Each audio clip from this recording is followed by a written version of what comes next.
I'll offer my advice and tips for walking with stenosis, and then I'll go ahead and share my strategy for walking.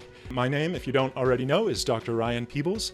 I am a physical therapist by profession. I have a personal history of chronic lower back pain of over a decade. I've dedicated the last 20 years of my life to better understanding and reversing the root causes of chronic lower back pain.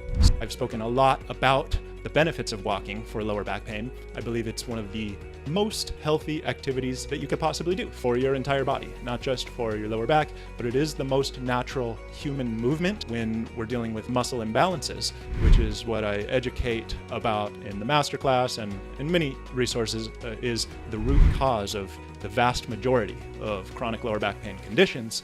Then it is a very healthy strategy to do activities that restore muscular balance in the body. And walking is one of those activities. It's a full body movement, uses all the muscles synergistically working together, every single muscle in the body.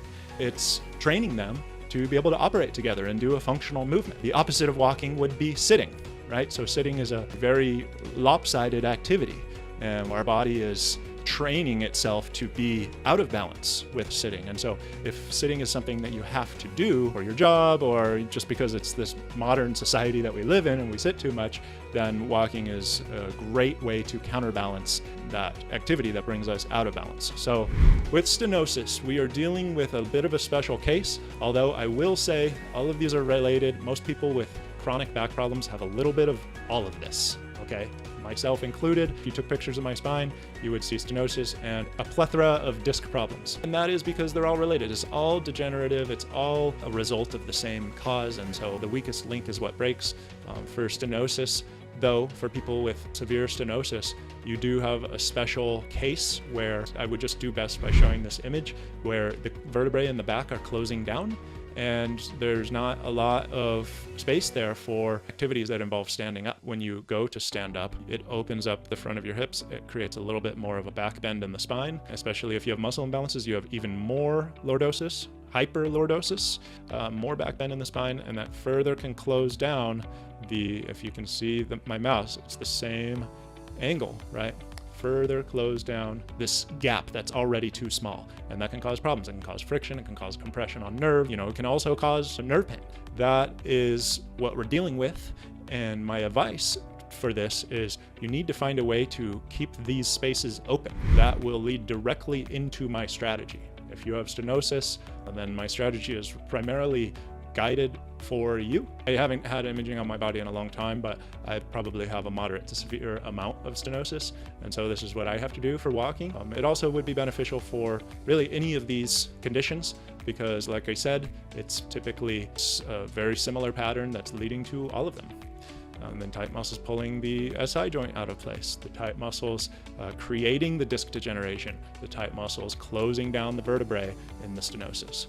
And so it's just the weakest link that breaks first. But all of this is an umbrella of different related problems to a similar underlying cause. And so when talking about my strategy, if you look at this picture, the pubic bone is kind of tucked back, and that's the same problem as an overarched back. It's the same problem as hyperlordosis, and it's the same problem as anterior pelvic tilt. So when walking, one of the intentions, one of the thoughts that you can have as just a general mindset is to keep the pubic bone forward. You can see the pubic bone here kind of tucked back. We want to bring that forward. And by bringing that forward, this arrow would be facing the other way. Let's see if this actually does it. There we go. Pubic bone forward, okay? And so that is what can open up the spine. I'm gonna go ahead and do that again because that was perfect. So pubic bone back, pubic bone forward. Look what happens to the vertebrae of the spine. They open up. One more time. They open up in the back of the spine. So if you can imagine applying that movement to this, there would be more space here in these gaps.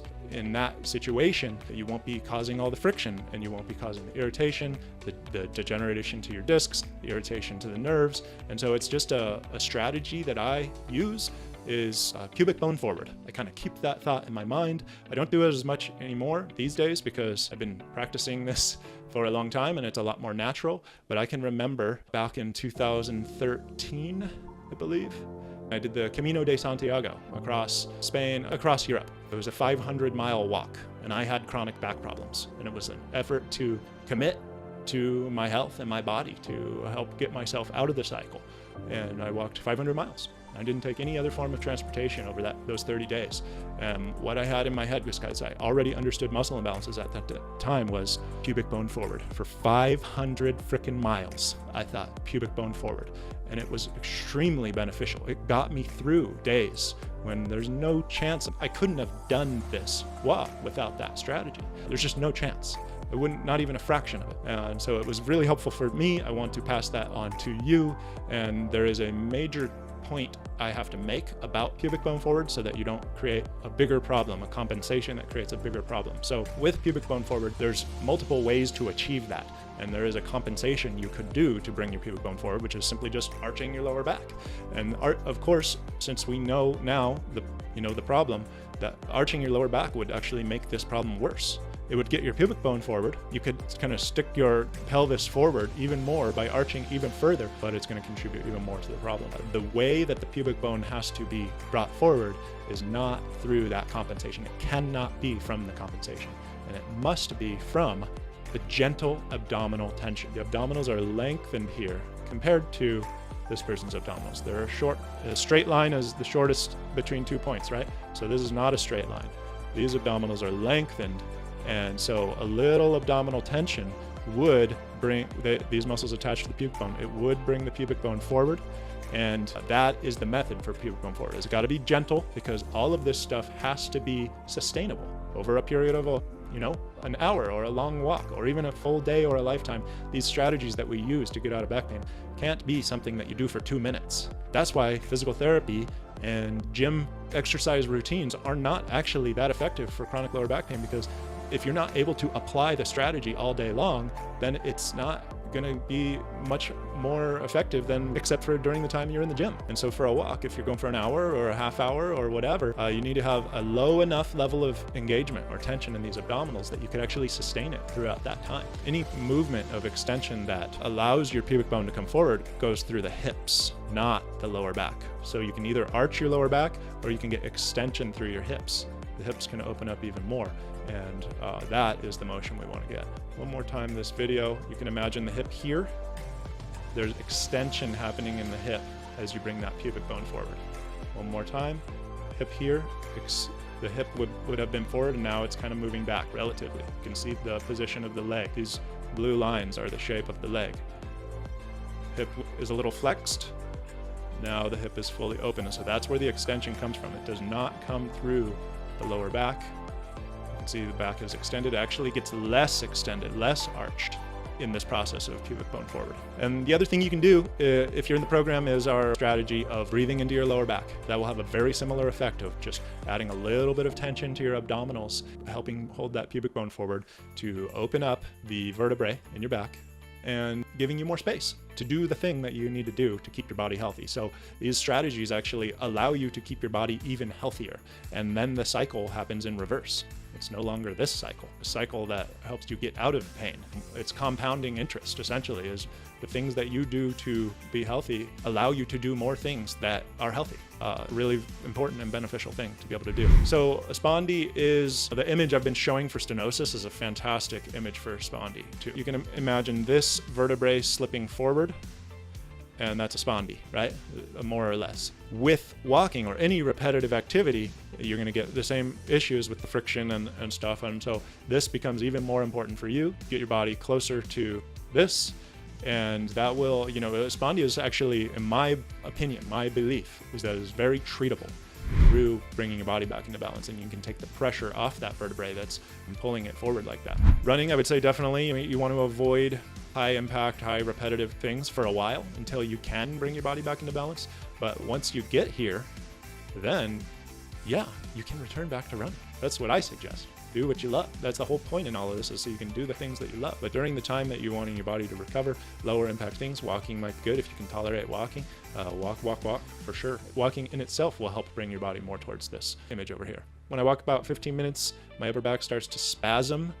if we're going to apply my strategy, I would say go 14 minutes right before your back spasms. Take a break, sit down, do what you need to do. Once you get that rest period, go walk 14 more minutes, or maybe even get to 15. And so over time, the goal is to progress.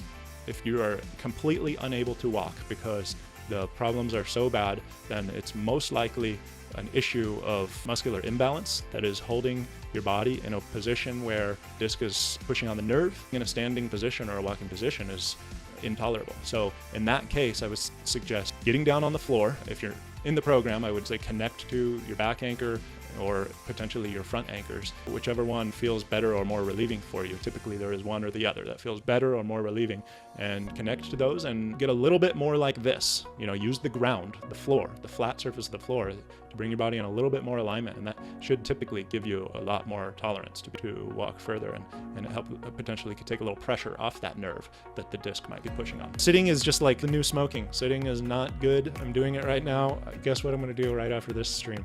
I'm going to probably go for like a good hour and a half walk. I'm not kidding you. That's what I'm gonna go do, because I know I don't ever want to be back where I was before. I'm so motivated to never be back in the position that I was before that I'm gonna go for a walk and undo all this sitting that I did as a preventative measure for my future. So yeah, sitting is not good for you. Walking is typically really good for you. That's my recommendation for all. I did an entire stream on sitting, probably one of my most helpful streams for people. I go through all my best recommendations around sitting. So that's the best thing I can tell you right now. Do something today for your body that does so much for you. Pay back your tissue debt. If you've been sitting like me, think of that as a loan that you borrowed from your body, and go pay it back by doing something good for it. That's the attitude that I would take. Thank you everyone for being here. Hopefully you found something helpful today. Hit that like button, subscribe if you haven't already. Help other people find core balance training. Help other people, really, by promoting videos and channels that people that may need it. And there are a lot of people out there that need this solution to back pain, so help them out. Until next time, get down on the floor and connect to your core.